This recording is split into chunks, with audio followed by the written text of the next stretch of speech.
आजादी का Amrit Mahotsav.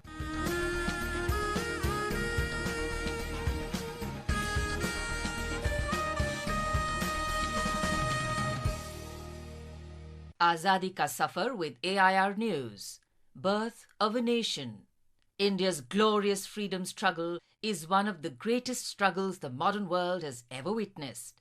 AIR News brings you a glimpse of this struggle every day.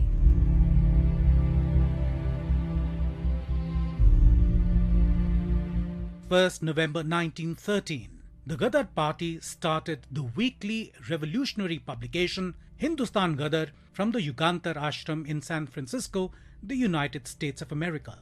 The purpose of the publication was to further the Indian independence movement with special focus on Indian sepoys of the British Indian Army. The weekly was first published in Urdu, followed by a Punjabi edition on 9th November. Later, the paper was also published in Gujarati, Hindi, Pashto, Bengali, English, German, French, and other languages. The issues were first handwritten before being printed using a small hand press. With the British government maintaining an iron grip on the press in India, the weekly emerged as an important publication to counter British propaganda.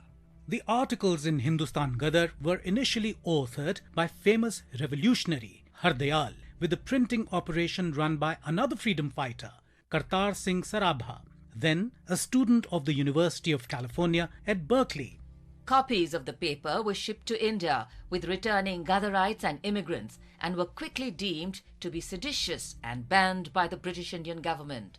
Careful measures were taken to shield the Gadar supporters from the British intelligence, which included the measure of memorizing over 1,000 names of subscribers, so that no incriminating evidence could fall into the hands of the British government.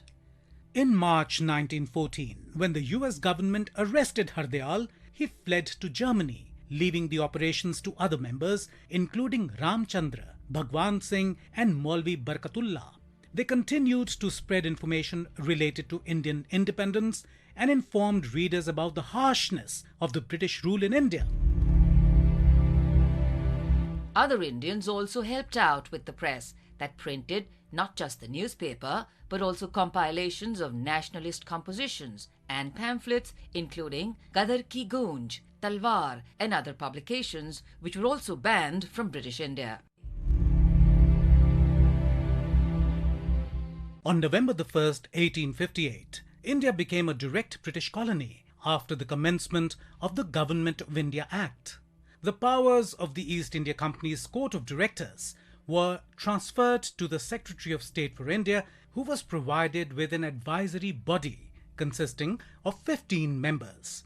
A viceroy was appointed to serve as the representative of the British Crown, and Lord Canning became the first viceroy. The Act ended the controversial doctrine of lapse, and the Indian civil services were constituted for the administration of the country, with a provision for Indians to be admitted to the service. Today, on November 1st, 1954, the Union Territory of Puducherry was liberated from French colonialism. After India became independent on August 15, 1947, India called for the unification of Pondicherry with the Union. India signed an agreement with France in June 1948, which gave power to the people to determine the political status of the territory. However, in the municipal elections of Pondicherry, Karaikal and Yanam in October 1948, all municipalities except for one elected representatives of the French India Socialist Party, a pro-French group. The new councillors at a meeting accepted the autonomy offered by the French government.